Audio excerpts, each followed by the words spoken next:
Hello. Hey. Hello. How are you? Okay. Sorry, it took me an extra minute. I was sending an email out to our staff to let everybody know. I just saw that come through. I try to let them know ahead of time. Sometimes I fail. All right. So. Okay, perfect. Just going to get everything going on Facebook here. Tim, did you have any additional questions from today? Do I have additional questions from today? Just from any Zoom type questions or how this is going to go? No, I hope it goes all right. I meet your expectations. I don't want to disappoint you. Oh, you won't. I'm really excited about this. Like I said, we've been needing funeral information for a long time on our site. So okay.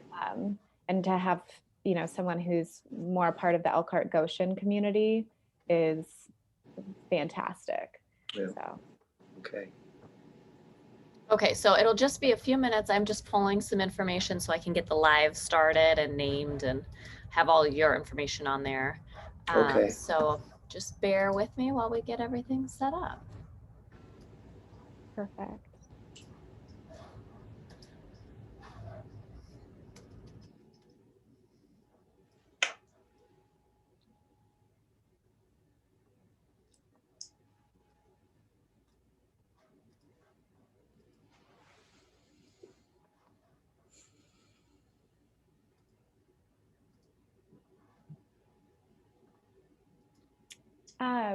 So Tim, I have a friend, she's on the West Coast, but she's a funeral director as well. Oh, she kind of has the nickname Green Reaper because they do a lot of natural burials out there. Okay. So I was going through your Facebook page and I thought a lot of the information was so interesting to see because I kind of get to see both of the interesting world that is, the very end of life planning. Yeah, there's a lot of mysteries about what funeral directors do and stuff. So. Yeah, but it's really, I think at least that it's really interesting. And it's changed so much, I think, too, even with the idea of green burials or, when my grandfather passed from Washington, well, he's in Oregon, but we donated his body to science and then they cremated it for us, which he wanted cremation anyway. And we just didn't even know that all of those things were options until we were talking to my friend out there. And I was like, that's fantastic for families to know that there's all those different things that you can do. It's, not just one or two options. That's right. There's a lot of different things going on now just because of sizes of people that are allowed to gather and things like that. So. Yeah, definitely. Hey, Elleah, is this our fourth panel discussion? I thought this was our fifth or sixth. Well, we had the spotlight. I know we had a grouping of 3. No, then that would be, then the spotlight would have been the fifth. So yeah, this would be our fifth then of the full length, the 30-minute ones, because we had the 3 attorneys and then we had Steve and Mark and then we had Steve, but that one was shorter. Why don't we, because I'm only counting 4 here, why don't we just name it? I just wanted to identify it a little bit differently. Yeah. So could we put, is it funeral planning? What would be the best, Tim, kind of? Well, yeah, funeral planning's fine. Sure. Okay. We try to label them at least to kind of keep them straight on. Yeah. No, and that makes sense too. Yeah. I watched the one Steve was in. Oh, good. Yeah. With somebody else. I can't remember who that. Yeah. Who is this? Dr. Mark Sandock. So he also works with Honoring Choices, but we thought it would be great to have kind of a doctor's perspective as well.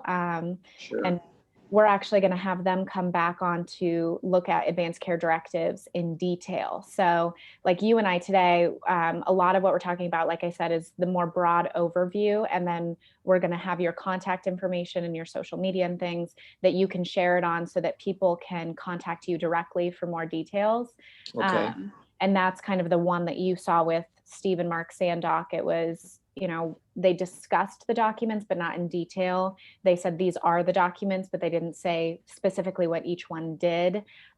Just out of the abundance of caution with time, we know 30 minutes, I think, has been a great marker. Anything longer than that, we might lose people's attention. So. Okay.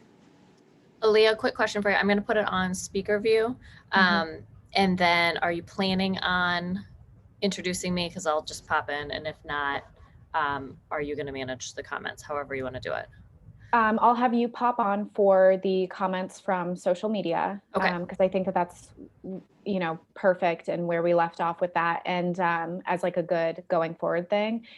But I don't think I'll introduce you. I'll do a brief introduction at the beginning and saying we also have Hannah, our communications coordinator here as well, who, will pop in with any of your community member questions, but I'll leave it brief like that. Is that okay with you? That's fine. So what I'll do then is when you start to introduce, I'll switch to gallery view. That way everybody can see all three of us, and then I'll switch back to speaker view. But since it's going to be on gallery view, I just wanted to make sure if my video was active. Okay. So if somebody has a question, you're going to ask the question. Is that how I'll hear? Okay. Yep. That's how you'll see the question, or you'll hear the question. Yeah. Otherwise, it's just too hard to try to have you guys watch the feed. It's easier to have somebody, kind of pop in with those.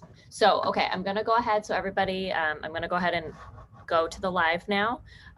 Give me just a second to get some things plugged in. And then Elleah, you'll see when we go actually live. Perfect. Thank you.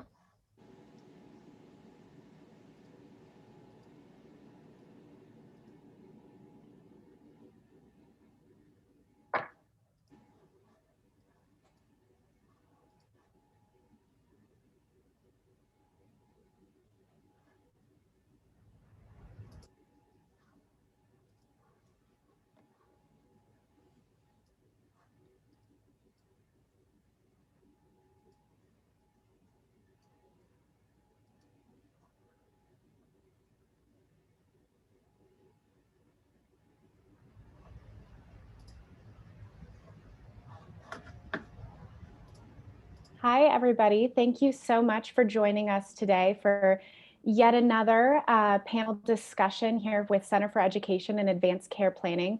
My name is Elleah Tooker. I'm the Community Education Coordinator here.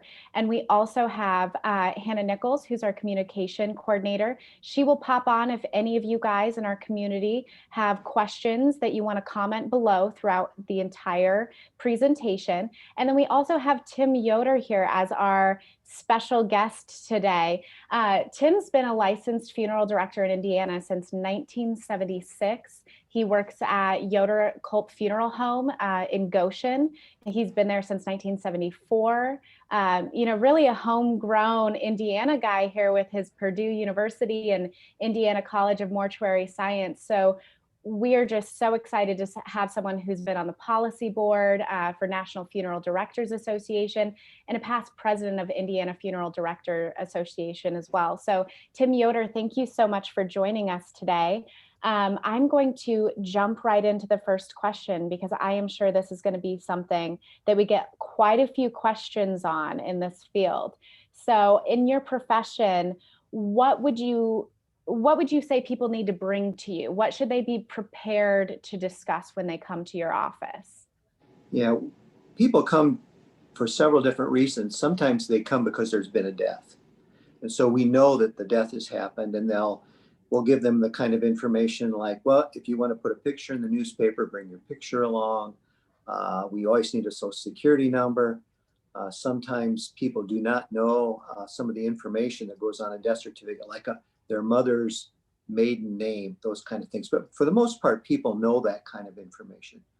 But other times people call and say, well, we'd like to learn a little bit about what does it take to plan ahead for our own funerals. And so we have those kind of questions where people just come in and want to ask questions. Sometimes they're really serious and they say, well, we not only want to plan for our funerals, we want to pay for our funerals. And then sometimes there's people who call and say, hey, I have to take care of somebody because they're about ready to go on Medicaid, and we need to get some information done ahead of time so that they can qualify for Medicaid. They need to spend down on their assets. And so those are kind of the groups that come in and want to talk to us.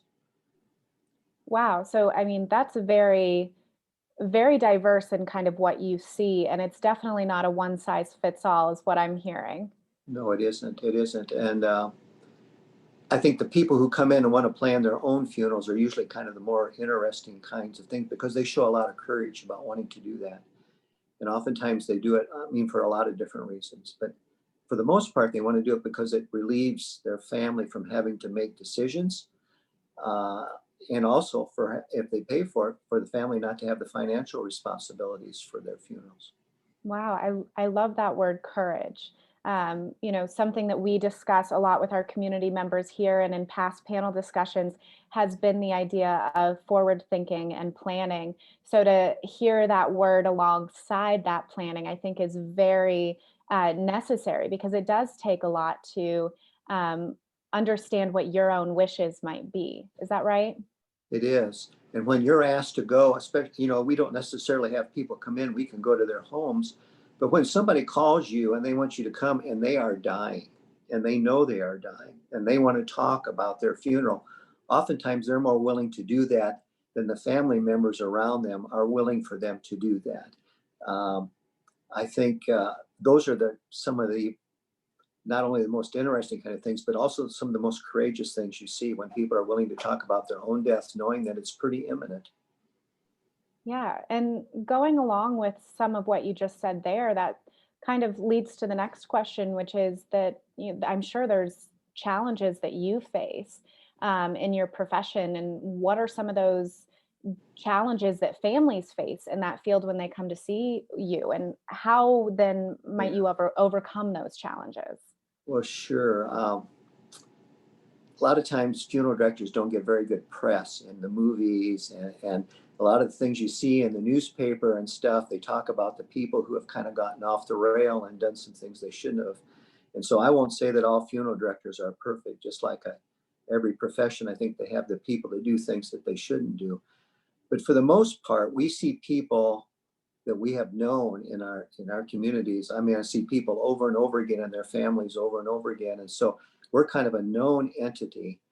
And I think it's kind of flattering that people continue to come back to see you because you have treated them well in the past.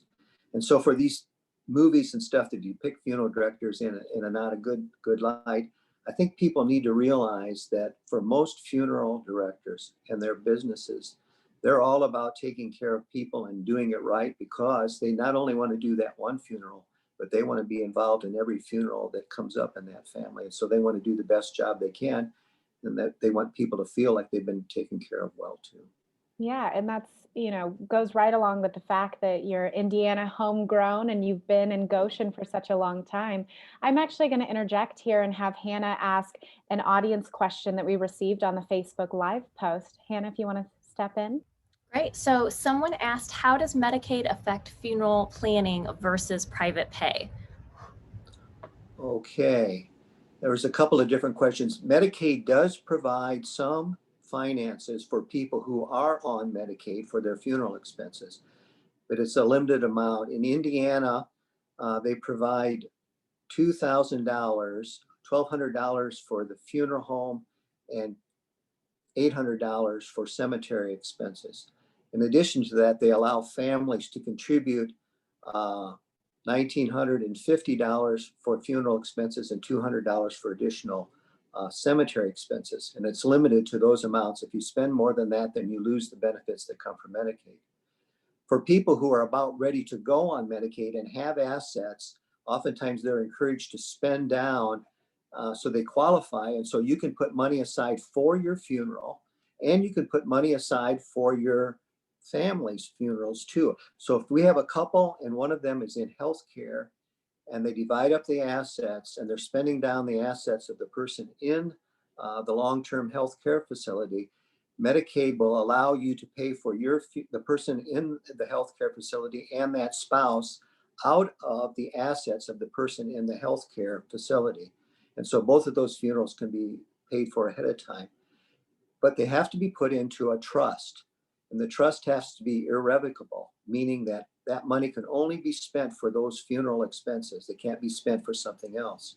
So once the money goes into the trust, you can't come back later and say, well, I need a new car and I'd like to have that money back.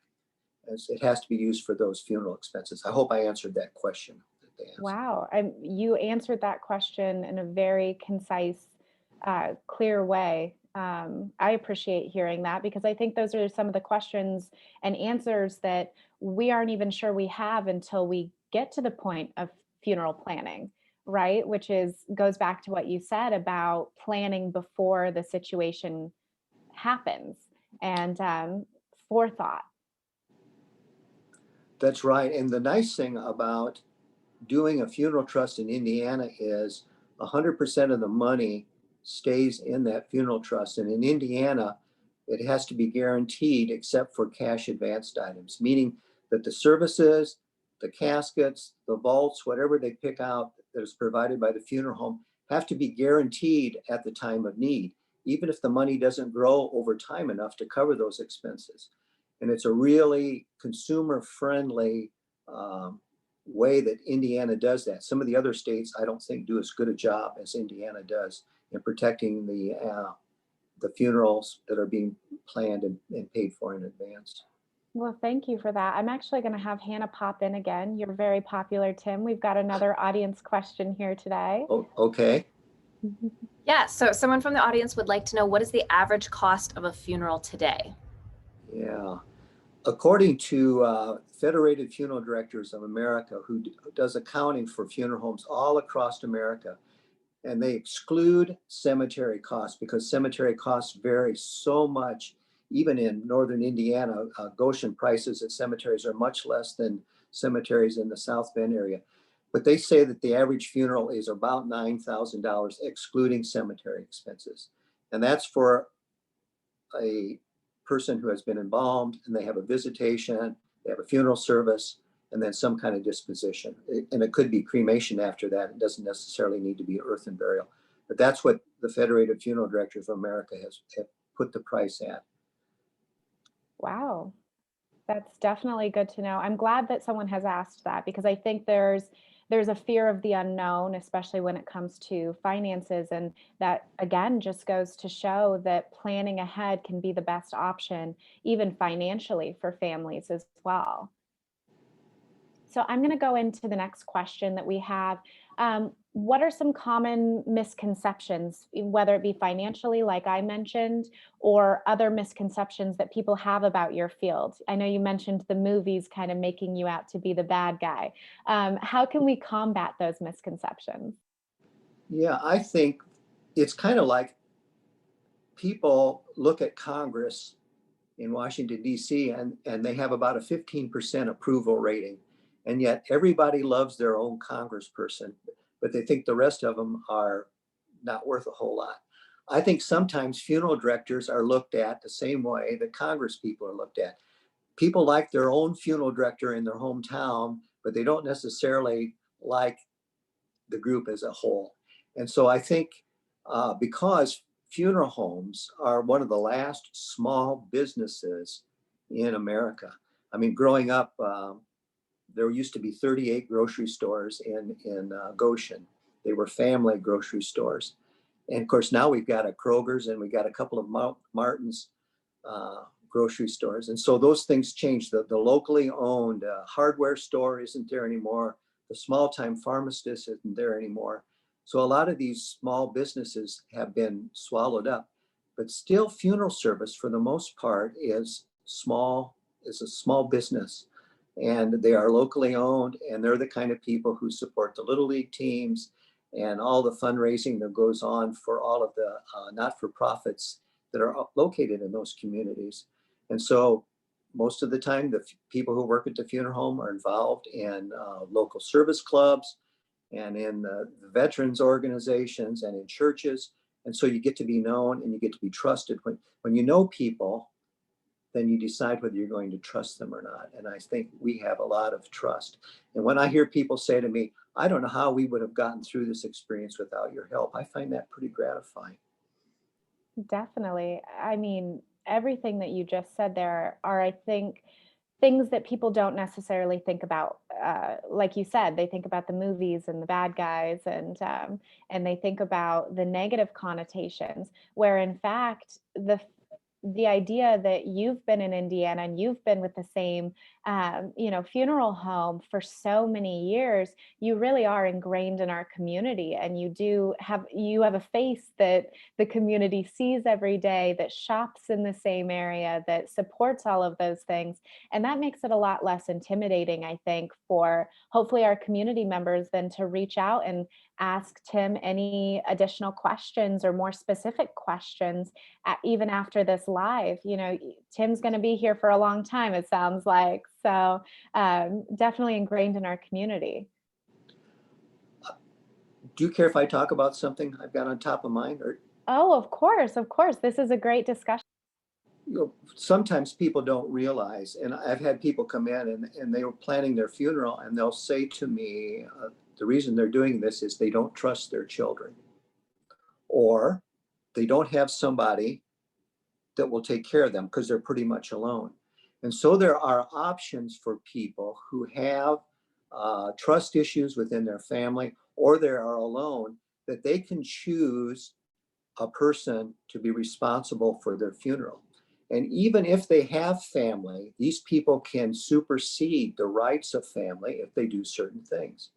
And one of them is establishing a power of attorney, which includes the right of the disposition of the person after they die. Not all power of attorneys include that code, and so it needs to be included in their power of attorney. But they can select that person to be responsible for their funeral, even if they have a surviving spouse, or even if they have children, if they have trust issues. The important thing for them is, of course, to have paid for those decisions in advance, so that that person who has that authority can follow through with that. And there is another step they can do. There's a funeral planning declaration in Indiana that even supersedes the power of attorney. And so that person also would have responsibility, or could be given the responsibility to take care of your funeral if you have those kind of issues where you don't have anybody, or you have issues where you might not trust those people who are part of your family to take care of things the way you want them to take care of things. And a lot of people don't realize that you don't have to necessarily give all of that responsibilities to your family. It can be given to other people, and they would have the right over those family members to make those decisions.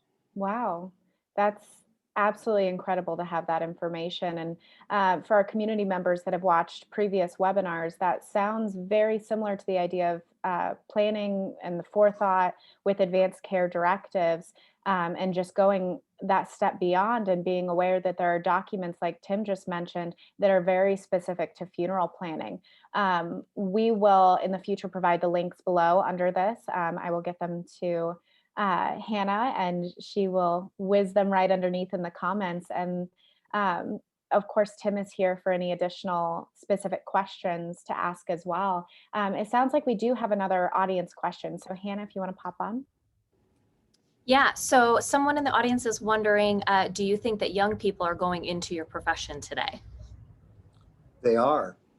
And one of the things that really has changed is women are entering the funeral service profession in greater numbers than they were. When I was in mortuary school, we had over 60 students in my class. We had 2 women.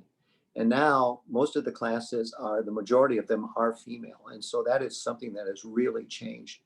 We have hired a couple of people who are younger that are licensed funeral directors that are working with us. And so it takes people who are willing to work a non-traditional work schedule, because we answer our phones ourselves. We don't use an answering service. And so we are on call, and we work every day of the year, every weekend of the year, every holiday of the year if we need to.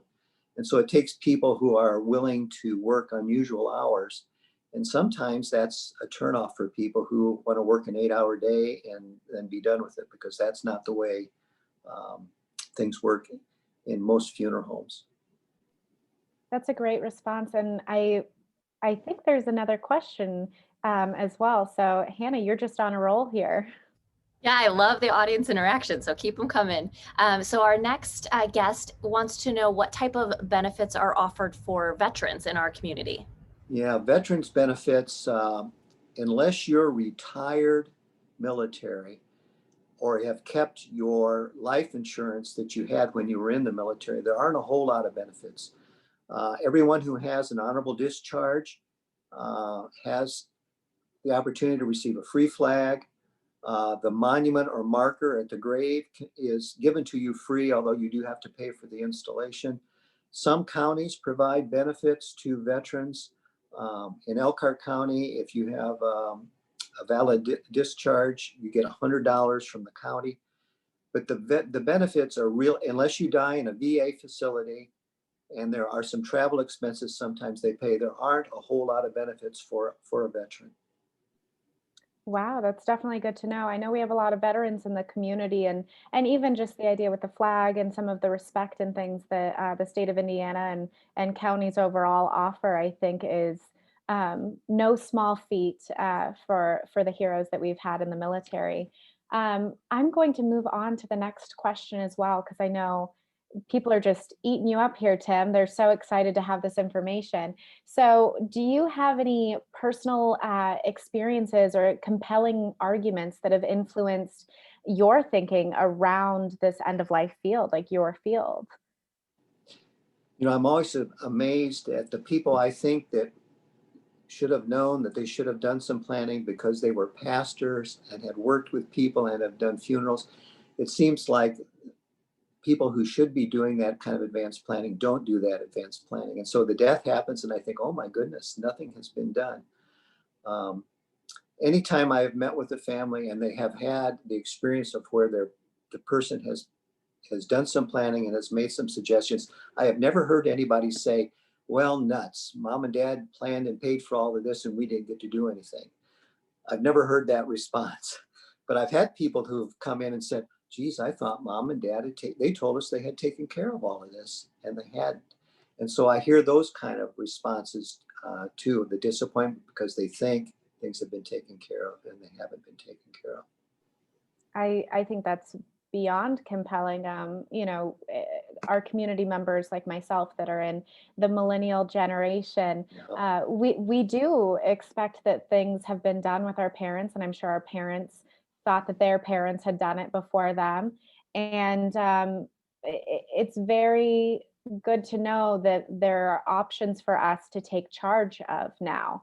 And it's a call to action for all of our community members watching today, tomorrow, whenever you tune into this video, that Tim is here to help plan, as well as other funeral planners in the area. But there are options to do this in advance or to have this conversation with your family members and say, beyond advanced care directives, these are some of the questions I have. Have you thought of planning about for this? And with that, Tim, is there any other thoughts or Well, feelings around this? I just had a thought that came to me, and you can see on TV um, lots of times that it comes through insurance. They talk about, well, you can get this insurance, and it can take care of your funeral expenses, and there's no agent that will call on you, and there's no health questions. I want people to be careful about jumping into something like that because what I have found is that there's limited death benefits generally if there's no health questions. And so sometimes people don't realize that you may have to have the policy for a couple of years before it's good. The other thing I've noticed is oftentimes those policies are very expensive in the long term. People will pay over a number of years and the death benefit never grows. And so I've seen people where they have paid more money for their life insurance than their family is getting for their death benefits.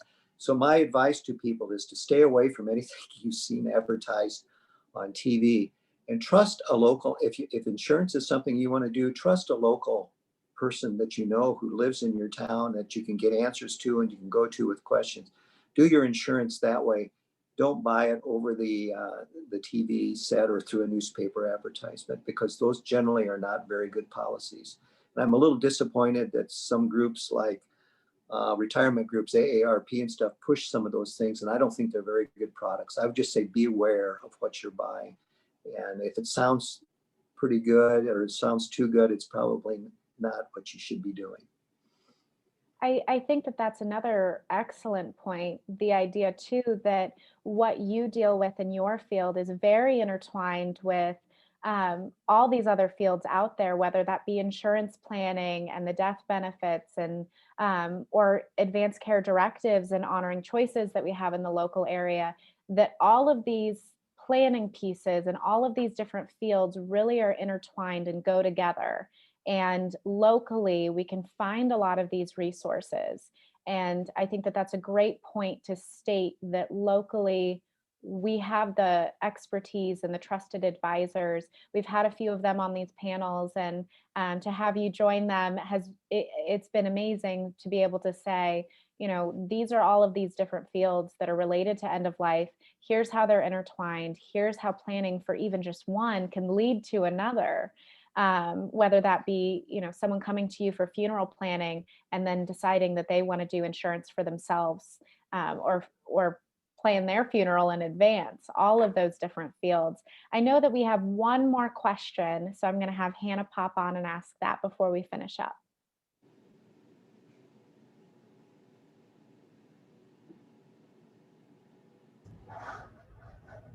Just having a loading issue here, so give me 1 second while that pops up. Technology always works for us. And you know what, Elleah, that's not popping up on mine. Do you want to go ahead? Do you see it on? Yes, I will. So I see an audience question that says, do people sometimes write their own obituary and have it on file at the funeral home? That's a great question, and that is true. People do. We'll have they might write it themselves and give it to us ahead of time. And a lot of times their families are writing their own obituaries. It used to be that newspaper obituaries were a source of information. And now, since newspapers are not being read, newspapers are charging for obituaries. And so now it's a revenue stream for newspapers. And so we gather, when we meet with people, we gather the information, we write an obituary, they look at it, they edited it, we make the changes, they look at it again, and we send it to the newspaper. And the newspapers are happy to publish as long an obituary as you want, because it generates more income for them. But families truly do write their own obituaries now, where it used to be that the newspapers had strict guidelines of what they would allow because it was free. And so it is truly up to families to do their own writing, or the person himself to do the writing ahead of time. Yeah, and what a powerful thing to be able to say what you would like about your loved one, or have them even write it themselves. That goes right in line with your wishes and your choices, and having control over some of those pieces, even after you're not able to speak for yourself. One final question before we finish up today. Do you feel like obituaries have gone down in trend? Do you see younger people doing them? Oh, I think obituary, I get the South Bend Tribune and I am amazed at the length of the obituaries that are there. And so, sometimes they're really short and brief because of financial concerns, but a lot of times they're very long and detailed. And I think it's cathartic for people to write those kind of things, and things that they want to see in the newspaper. And I think it's part of the healing process. Grief is kind of a gift from God, but it's a kind of a gift that we really would rather not have. But we grieve only when we love. So if we choose not to grieve, we have to choose not to love. And that's a poor choice. And so I think part of writing the obituary is part of expressing your grief. Having people come and share memories is part of expressing expressing your grief. I still love to hear stories about my mom and dad from people who knew my mom and dad. I don't find it troubling at all. And so I think those are the kind of things we can help as people travel through this time of walking through the valley of the shadow of death. Wow. On that note, everybody, this has been an absolutely wonderful experience, and it sounds like we've already had so much interaction from our community members with the questions. Keep them coming, and we'll try to keep up to date with them below if you're seeing this when it's archived. Tim, thank you so much. The sentiments, especially at the end, have so beautifully said. But the information that you've provided is going to be so helpful for our community members. It's going to be something that, whether this is archived right after this and someone sees it a year from now, they're going to reach out. And I think that they're going to be better after having watched this with the information that they gained from that. So with that, Tim, thank you so much. Hannah, thank you for all the social media management over there. And thank you to our audience for interacting, asking questions. And if you feel like it, comment below who you'd like to see next as far as what field. We're trying to get every field on here, and we're so grateful to have Tim and have the funeral planning world cracked open a little bit. So thank you guys so much.